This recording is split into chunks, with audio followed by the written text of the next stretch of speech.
ruta principal.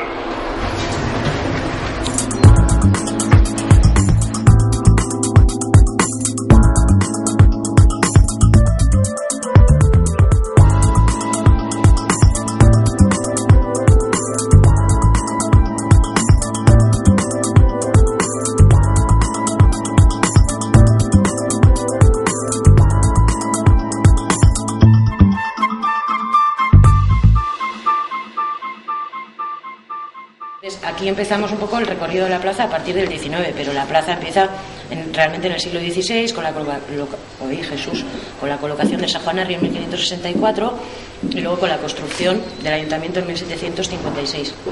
y con la explanada que hacen, que compran 2 casas y hacen una explanada delante del ayuntamiento y